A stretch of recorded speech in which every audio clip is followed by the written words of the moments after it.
अस्सलाम वालेकुम वरहमतुल्लाह वबरकातुहू। जैसा कि मैंने आपको कहा था कि हम बात करेंगे तफ़सील से मदारिस के बारे में, क्योंकि वेस्ट बंगाल गवर्नमेंट ने आदेश दिया है राज्यव्यापी सर्वे का तमाम मदारिस का। तो सबसे पहले समझना पड़ेगा कि ये राज्यव्यापी सर्वे है क्या? यानी स्टेट वाइज़ सर्वे होगा, तमाम मदारिस की जानकारियाँ इकट्ठा की जाएँगी, ये ज़िला मजिस्ट्रेट के ज़रिए करवाया जाएगा और उनको आदेश दिया गया है कि 5 जुलाई के अंदर गवर्नमेंट को ये रिपोर्ट रिपोर्ट पेश कर दिया जाए।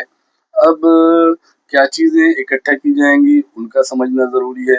आपका मदरसा कहाँ मौजूद है, वो आपको बताना पड़ेगा। मदरसा में आप क्या तालीम देते हैं, सिलेबस क्या है आपका, वो आपको बताना पड़ेगा। और कितने स्टाफ हैं, टीचर्स कितने हैं, नॉन टीचिंग स्टाफ कितने हैं, वो आपको बताना पड़ेगा।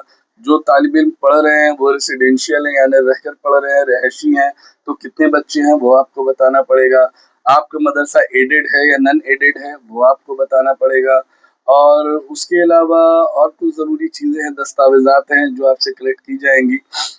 तो इस तरह ज़िला मजिस्ट्रेट ने अपना काम शुरू कर दिया। अब ज़रूरत इस बात की है कि हम मदारिस के तमाम ज़िम्मेदारों से गुज़ारिश करते हैं कि अब आपका जानना ज़रूरी है कि हमें क्या करना चाहिए।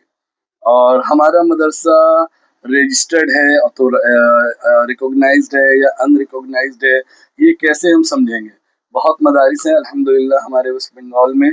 तो सबसे पहले मैं आप लोगों को बताना चाहता हूँ कि रिकॉग्नाइज्ड मदरसा किसे कहते हैं। तो देखिए इसमें ऐसा है कि वेस्ट बंगाल में रिकॉग्नाइज्ड मदरसा उस मदरसा को कहते हैं जो West Bengal Board of Madrasah Education से बाकायदा मंजूरी हासिल करके बोर्ड के कवानीन और निसाब के मुताबिक चल रहा है। तो क्लियर हो गया आपको रिकॉग्नाइज मदरसा किसे कहते हैं, यानी जो West Bengal Board of Madrasah Education के द्वारा मान्यता जिसको दी गई है और वो उस कानून के मुताबिक चल रहा है, तो उसे रिकॉग्नाइज मदरसा कहेंगे। अब अनरिकॉग्नाइज मदरसा किसे कहते हैं? तो अनरिकॉग्नाइज मदरसा वो हुआ जैसे हमने ट्रस्ट बनाया, हमने सोसाइटी बनाया और उस ट्रस्ट और सोसाइटी के तहत हम एक मदरसा चला रहे हैं, वहाँ दीनी तालीम दे रहे हैं। तो और प्राइवेट फंडेड है हमारा, कुछ हमारे दोस्त हैं, खैरखा हैं, कुछ अहबाब हैं, जिनसे हम फंड लेकर इस मदरसा को चला रहे हैं या मकतब को चला रहे हैं। तो ये हमारा जो है ये अनरिकॉग्नाइज्ड मदरसा है, जो कि West Bengal Board of West Bengal Board of जो एजुकेशन है, मदरसा एजुकेशन, उससे इसको मान्यता नहीं मिली है। तो ये बात आपको समझ में आ गई होगी कि रिकॉग्नाइज्ड मदरसा क्या है और अनरिकॉग्नाइज्ड मदरसा क्या है। अब उसके आगे बात करते हैं। उसके आगे बात यह है कि अगर मदरसा सिर्फ दीनी तालीम देता है, तो वेस्ट बंगाल में मदरसा बहुत सारे हैं जो सिर्फ दीनी तालीम देते हैं और वो रिकॉग्नाइज नहीं है, यानी मदरसा बोर्ड से मंजूर शुदा नहीं है। उनको क्या करना है, तो खूब अच्छे से समझ लीजिए। कुछ काम हैं जो आपको करने हैं, अगर आपने कर लिया है तो बहुत अच्छा, अल्हम्दुलिल्लाह। अगर आपने नहीं किया तो इसको समझ लें। सबसे पहले आपको ट्रस्ट डीड बनाना है। अगर सोसाइटी है तो उसका रजिस्ट्रेशन सर्टिफिकेट चाहिए। ट्रस्ट डीड बनाना है, कोलकाता में इसका ऑफिस है। तो अगर आप मदरसा चला रहे हैं तो सबसे पहले ट्रस्ट डीड बनवाएं या सोसाइटी एक्ट के तहत रजिस्ट्रेशन लें। जब आपने ट्रस्ट डीड बना लिया या सोसाइटी एक्ट के तहत रजिस्ट्रेशन ले लिया, तो अब आपको पैन कार्ड बनाना है। ठीक है, अब आप मदरसा के ट्रस्ट का या मदरसा के सोसाइटी का पैन कार्ड बनाएंगे। अब जब पैन कार्ड बन गया, अब उसके बाद आप क्या करेंगे? अब सबसे पहला काम होगा आपका, उसके बाद वाला जो काम होगा वो होगा कि आप बैंक अकाउंट ओपन करेंगे किसी भी नेशनलाइज बैंक में या किसी भी बैंक में जो आपके करीब हो, जहां आपको सहूलत हो। आप सबसे पहले बैंक अकाउंट ओपन करेंगे। उसके बाद आप क्या करेंगे? उसके बाद आपकी जिम्मेदारी है कि proper books of accounts maintain करेंगे। बात आपकी समझ में आ रही होगी इंशाल्लाह। Proper books of accounts maintain करेंगे आप। 12A का एक रजिस्ट्रेशन लेंगे। अब 12A का रजिस्ट्रेशन क्या है वो मैं भी आपको बताऊंगा। उसके बाद क्या है, आप इनकम टैक्स रिटर्न फाइल करेंगे। जी, इनकम टैक्स रिटर्न आप फाइल करेंगे, अपने अकाउंट्स को ऑडिट करवाएंगे। इनकम टैक्स रिटर्न का एक फॉर्म आता है ITR 7 जो आपको फाइल करना है। तो यहाँ तक मेरे ख्याल से आपको बात समझ में आ गई होगी। अब बात है कि ट्रस्ट बन गया, पैन नंबर ले लिया, बैंक अकाउंट एक ओपन हो गया। 12A के रजिस्ट्रेशन, जो कि अभी 12AB हो गया है उसका नाम, 12AB के रजिस्ट्रेशन के लिए अप्लाई कर दिया। तो 12AB का रजिस्ट्रेशन है क्या? इसको आपको समझना पड़ेगा। 12AB इनकम टैक्स एक्ट के तहत एक रजिस्ट्रेशन है जो मजहबी अदारों, एनजीओ, सोसाइटी और मदरसों को दिया जाता है। इस रजिस्ट्रेशन के बाद ट्रस्ट की आमदनी पर इनकम टैक्स की छूट, जिसको एग्जम्प्ट कहते हैं, यानी आपको टैक्स एग्जम्पशन मिल सकती है अगर कानूनी शर्तें जो हैं, जो भी लीगल फॉर्मेलिटीज है, उसको अगर पूरी की जाए तो। समझ में आ गई होगी। स्टेप बाय स्टेप फिर एक बार सुन लें मेरी बात को। सबसे पहले ट्रस्ट रजिस्ट्रेशन करवाएंगे या सोसाइटी रजिस्ट्रेशन करवाएंगे, उसके बाद पैन कार्ड के लिए अप्लाई करेंगे।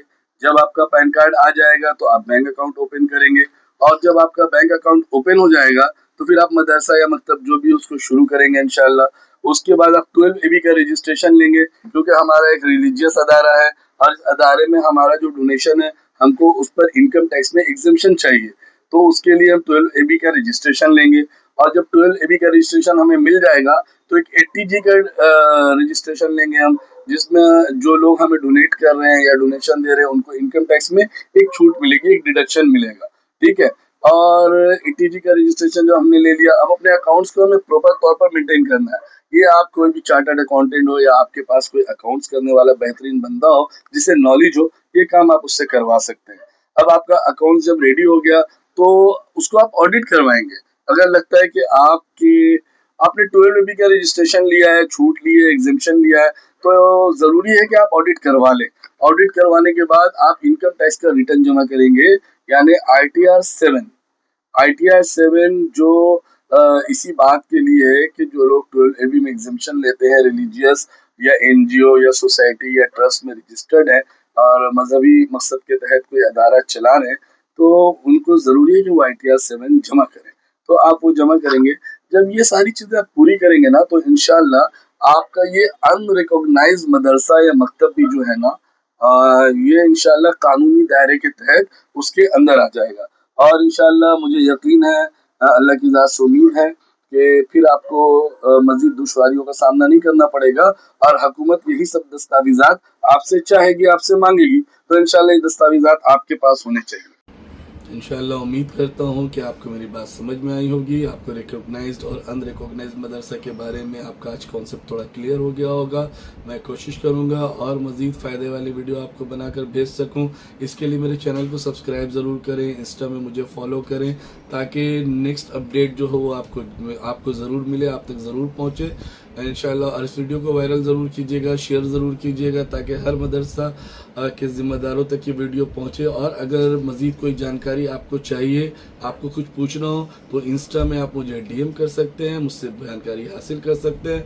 मैं कोशिश करूँगा कि हर जगह आपको कोई भी दुश्वारी हो रही हो, और अगर मेरे इल्म में वो बात मौजूद है तो मैं ज़रूर आप तक पहुँचाने की कोशिश करूँगा इंशाअल्लाह ताला। अस्सलाम वालेकुम व रहमतुल्लाह व बरकातहू।